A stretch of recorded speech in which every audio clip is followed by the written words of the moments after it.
Hello, everyone. I'm Josefina. This is a matriarch feminine reconnection magazine interview. Today we are interviewing a very special woman, Emily Clark, who's a breastfeeding consultant and also many other things, a mother. And I met her at my school in Spain when I was studying natural birth. And today she's here to tell us a little more. Oh, my baby's here. About her life and about breastfeeding. So, how are you today, Emily? I'm good. Thanks for having me on to talk about my favorite subject. Yeah, a little bit about me. Like you said, I'm a lactation consultant or an IBCLC. I have had the pleasure of being able to do it around the world. So working with families for the last 15 years, 16 years now, in people's homes, in classrooms, in support group meetings, and in hospitals. So I'm really grateful to have been able to work with a lot of different families from a lot of different cultures and every setting and context imaginable. And then I get to talk to students like you about it, which is wonderful. Yes, like you said, I have a family of my own. I'm currently in Canada with two boys, 15 years old and 11 years old, and my husband Jacob. And I work here in Canada. I teach classes and I work in the hospital. And I got my start in lactation actually because my mom is also a lactation consultant. And so it's a family. I grew up talking about pregnant and breastfeeding bodies. So yeah, that's me. That's great. Thank you. Yeah, that would be cool to know because it seems obvious for some people, but for some people it's not obvious why it is so important to breastfeed. And that could be interesting to know how this affected you in your raising of your children and connection with your mother, and also for people who don't know why is it so important. Could you tell us a little of your Yeah, perspective? absolutely. I think I grew up within this perspective that breastfeeding was in some ways the easiest thing to do and the best way to care for your baby in a way of bonding. But I also had the perspective that things didn't always go so smoothly. So I sort of had that in the back of my head. And then when I had my own children, I sort of expected with 24-hour lactation support from my mother and so much support in the community that it would just be the easiest thing, especially because I knew all of these things about it. But there were still challenges, there were still ups and downs. And I knew that if I didn't have the background that I did and the support that I did, it would have been really hard to continue to feed in some of those moments. And it really made me think about so many women that don't have support in their communities and are told that they should do this thing, but then when it doesn't feel easy, they think that there's something wrong with their bodies. And so for me, I became very passionate about supporting breastfeeding women simply to give them empowerment and to make them feel good about their bodies and let them know that there's a lot of different ranges of normal.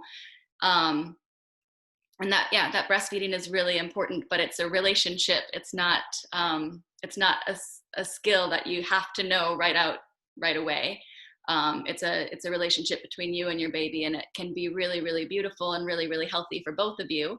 But sometimes you need support.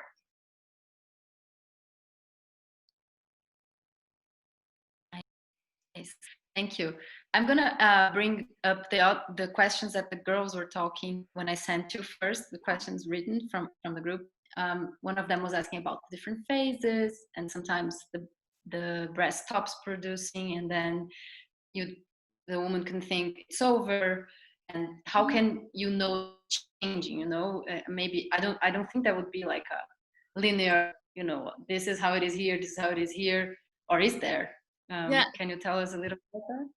So I'll try to do it briefly because I can definitely geek out a little bit and then get very in depth in all of the different phases. So I'll try to be brief and summarize. There are 4 official phases of lactation.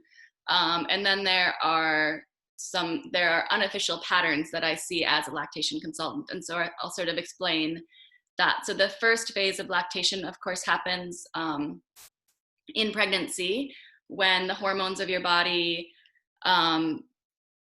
begin to differentiate cells so that the cells in your breast can start making milk. So you can sort of imagine like a tree with all the branches in the spring that just start getting those buds. That's what's happening in pregnancy. And those buds are starting to make milk. But the hormones of your pregnancy that tell your body to start making this milk also tell it to not start expressing it or making a ton of milk. So that first milk is called colostrum, and that's in pregnancy. So that's the first phase. And then as soon as your baby is delivered and the placenta is delivered, that huge dip in hormones triggers your body. It sort of activates this next phase of lactation. And that happens for every breastfeeding, or for every parent that delivers a baby in a placenta. That next phase of lactation will always happen whether you decide to breastfeed or not. And that's your body sort of going in and making a lot more milk.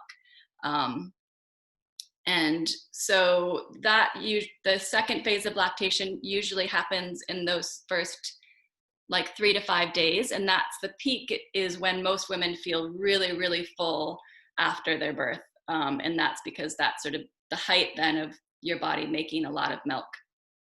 At the same time, in the background, phase 3 is beginning, and phase 3 is all about the relationship part of breastfeeding. So phase 3, and that's what lasts throughout your breastfeeding career with your baby, is phase 3.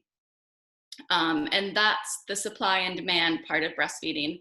So every time your baby goes to your breast, it gives your body another message of how it's the calibration phase. So when your baby goes to your nipple and removes milk, your body is getting more information for exactly how much milk your baby needs and exactly what kind of milk your baby needs.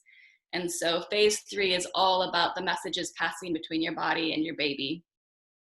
And that's why some women can have supply issues in those first weeks, because if there's a problem with the baby taking as much milk as they need from the breast, the body thinks that the baby doesn't need that milk and so doesn't produce as much. So phase 3, within phase 3, within this relationship, the supply and demand, the messages back and forth, there are all of these other patterns that I see, and I think that you were talking about. So it's easiest to remember for me by saying that the biggest shift changes are usually 3 days, 6 days, 3 weeks, 6 weeks, 3 months, and 6 months. And that's obviously, with every woman, it's a little bit different, but it's worked out conveniently to fall within those ranges. And your milk supply, the composition of your milk, and the way your baby nurses usually shifts around those time frames. And it can be confusing to mothers to know what is going on, but usually it's related to the baby having a growth spurt. And so they need more milk, and so they're nursing all the time. It can be related to the baby having a developmental change, and so their stomach or their gut is sort of changing, and it makes them uncomfortable, so then they're crying all the time, and so then the mom can sometimes think that their baby is unhappy with their milk, but it's really just a developmental change in their stomach.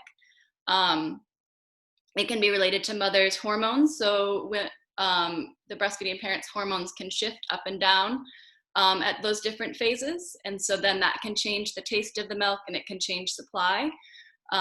Teething in babies and starting solids in babies. And sometimes even when babies start they can see a little bit farther, or they can start grasping things, or they can start walking. Those are all things that can influence breastfeeding, because suddenly the baby is more tactile, or it's noticing more, and so it gets more overstimulated. So those are those informal stages of breastfeeding that they're not as much in the textbooks, but as a lactation consultant, those are the times that I see moms calling me and saying, what's going on? Something has suddenly changed.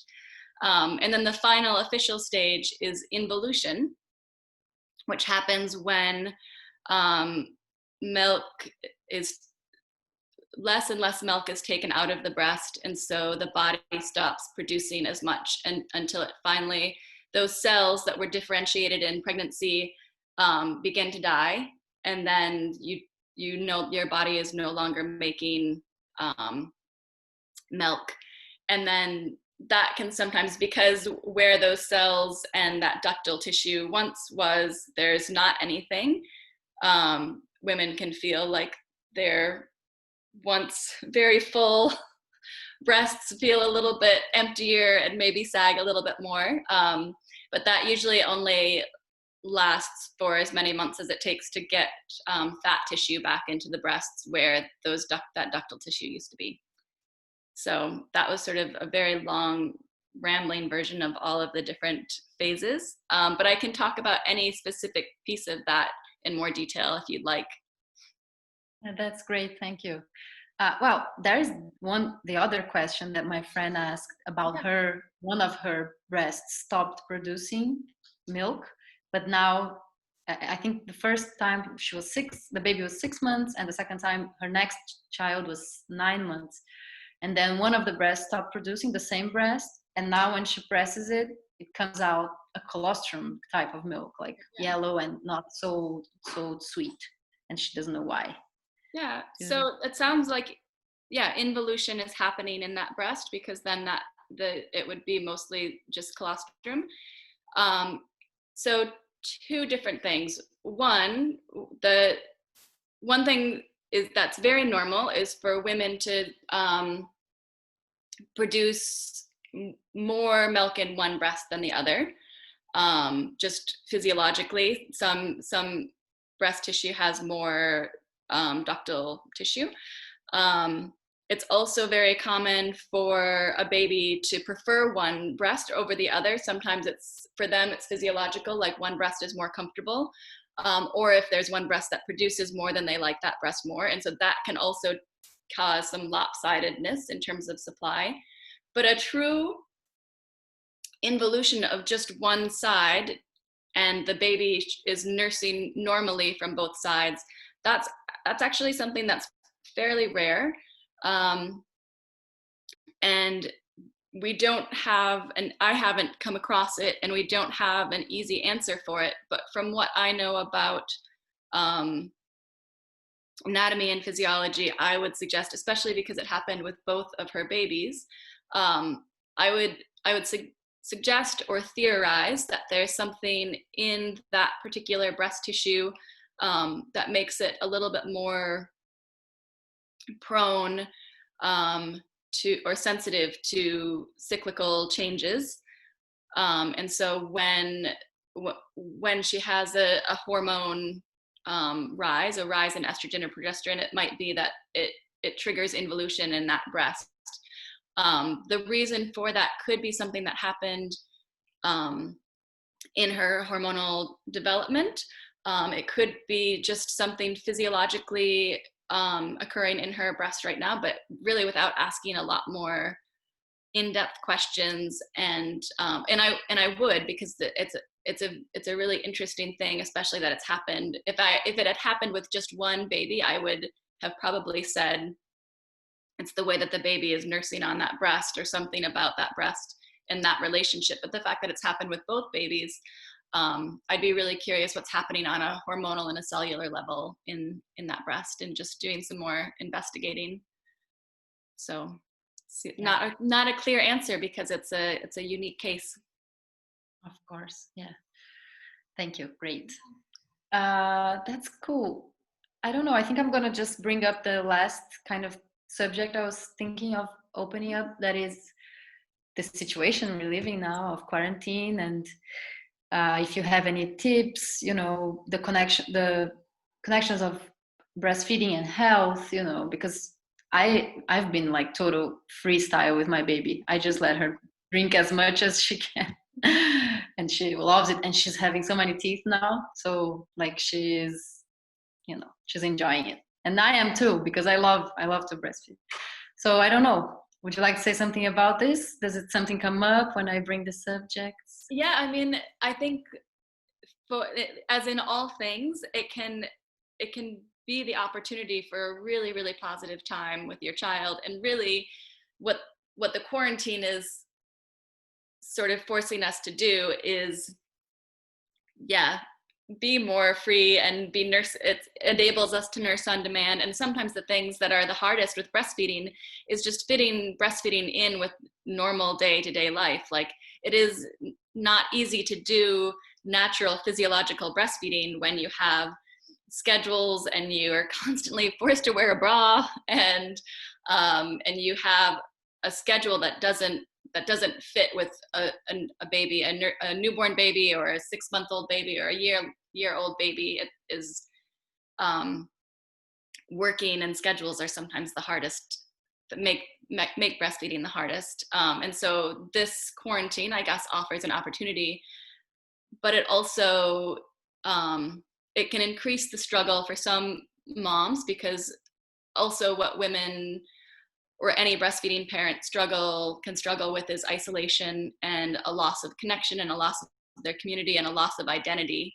And so if you've lost touch with the things that make you feel like yourself, not just because you're going through the transition of parenthood, but also because you're cut off from family members and community members, then that can really increase that sense of loneliness and isolation and loss of self.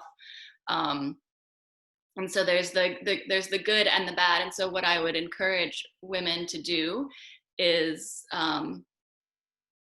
give it, like, really embrace the beauty of that relationship with their baby, and being able to just curl into bed and wear pajamas and be skin to skin all day, and remind themselves of how good it is for their bodies, and for their babies' bodies, and for their milk supply. And so they're doing a really, really healthy thing by this, but then still making sure to think about their own mental health and well-being, and taking time for themselves to do the things that make them feel alive, and like they like doing yoga, or taking time to read a book, or if they have support in the home, also still taking a break here and there from their baby if they need it, to sort of remember that they aren't just a mother, or they aren't just a parent, that they're still themselves as well. I guess those would be the two things. Does that make sense? Of course, yes. It's a delicate thing, because it's you and the baby are almost one while you're still breastfeeding, but we can't forget who we are, or we just it feels unsafe to just let go. It's like a balance, a fine balance we have to constantly find, but it's hard. Lydia, would you like Yes. Actually, I have a lot of questions. When we were starting, Josefina asked me if I had any questions, and I said I wanted to hear you first, because I'm not a mother, so I thought I didn't have any questions about it, because now I realize it's because I didn't know anything about it. So how could I have questions?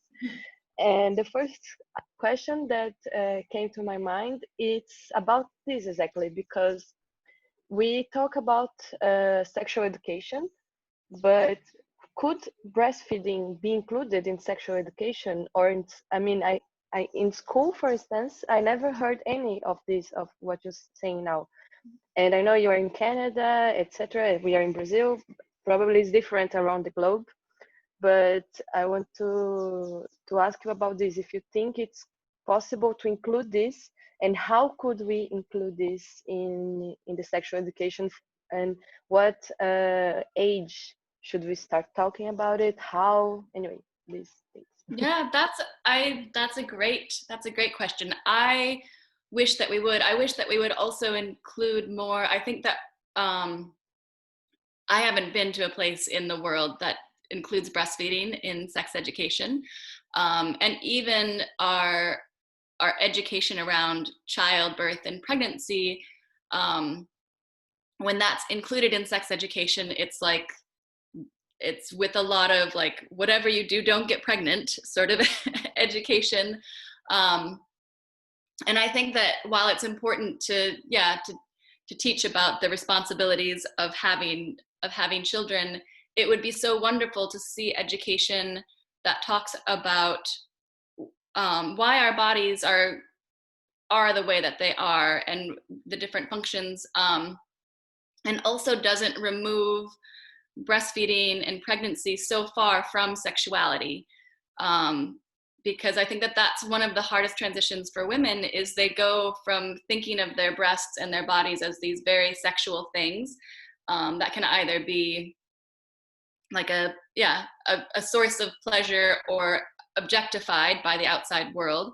And then as soon as they become mothers, it's like that it suddenly there's this wall where their bodies are purely functional. Their bodies are become a tool to like birth a baby, which is really, really awesome, and then a tool to feed the baby. And I think that a lot of women can struggle with that transition, because while they can see their bodies as very, very powerful for having created and birthed a baby and then can feed the baby, it can also make them lose touch with their own sexuality and their own like personal connection with their bodies, because they suddenly become feeling like their bodies exist for the sustenance and maintenance of another human.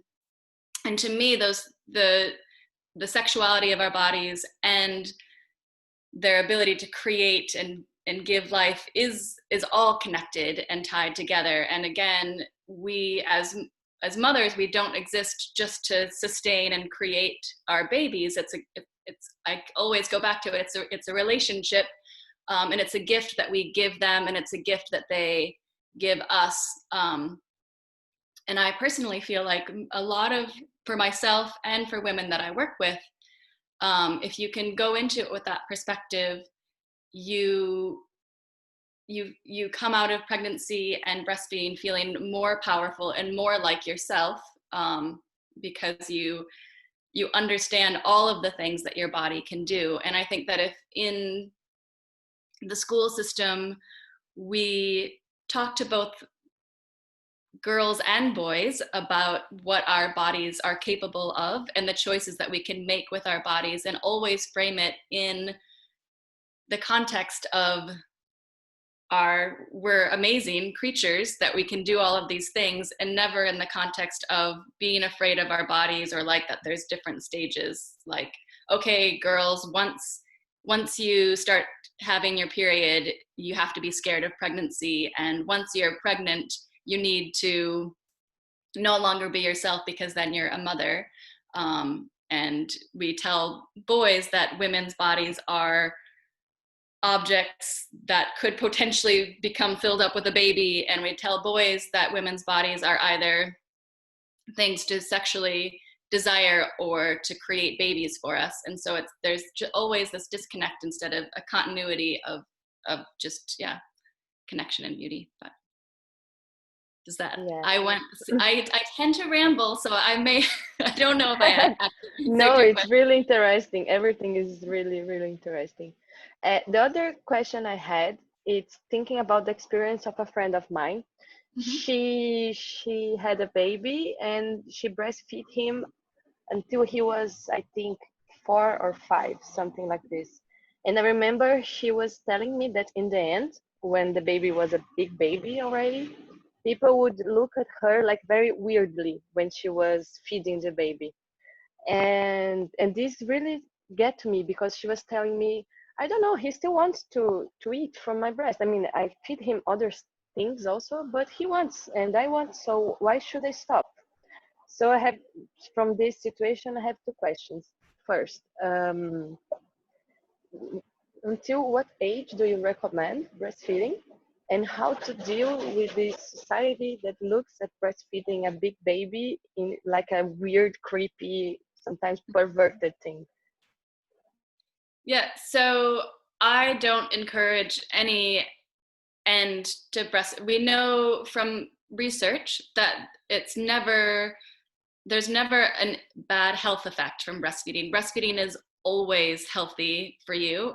Breast milk is always the best food for humans, and so breastfeeding can be an excellent way of both connecting with your child and supporting them nutritionally. So we know that there's no ill effect health-wise for continuing to feed a child breast milk.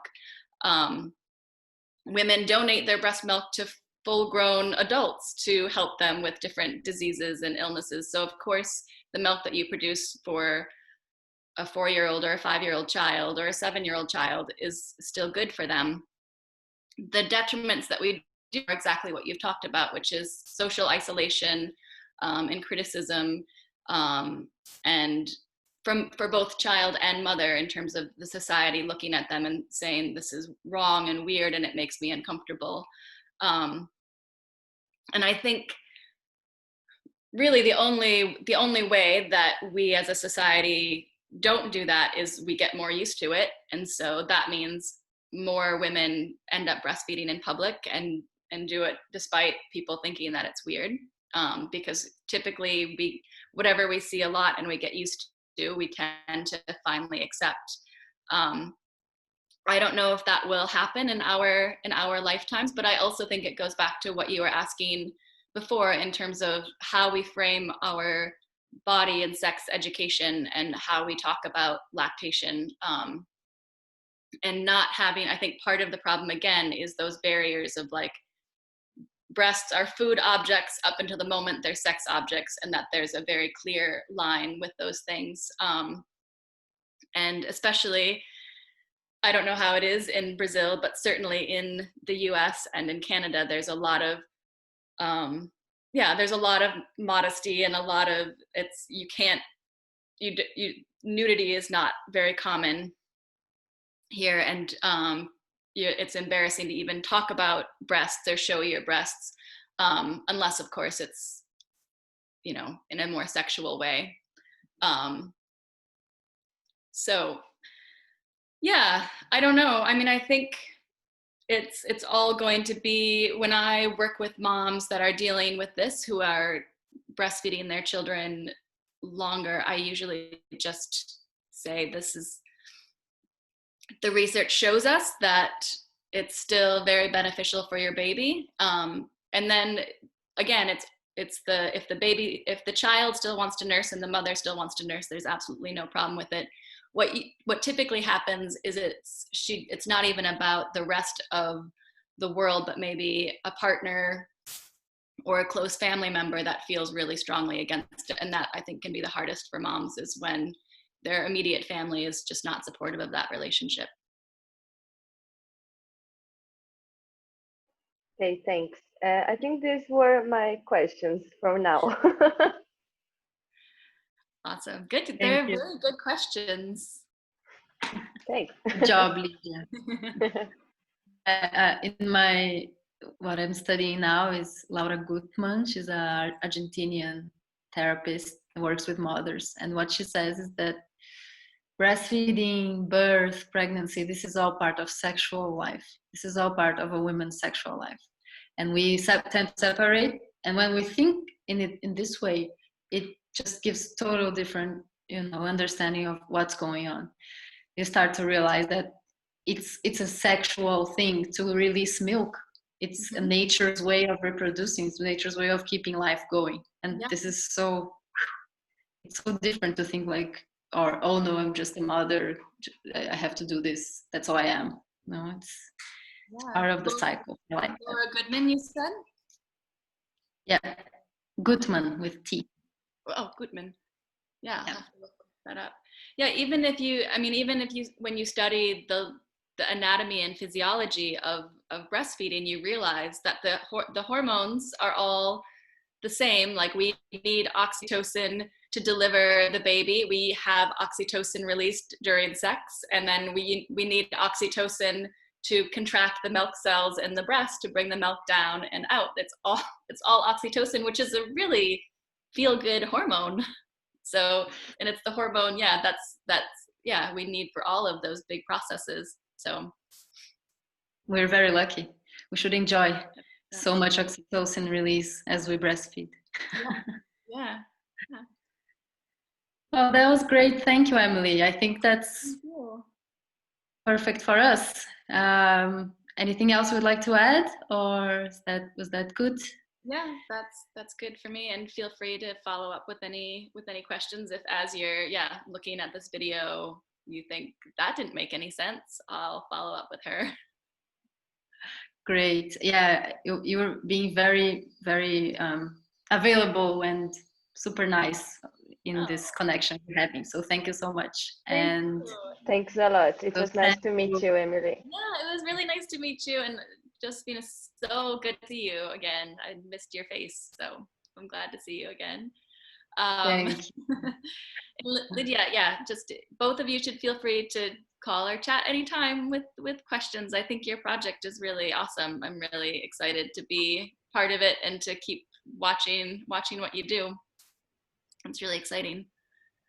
Nice. Thank you, dear. Lots of love. You too. I'll talk to you soon. Bye. Bye.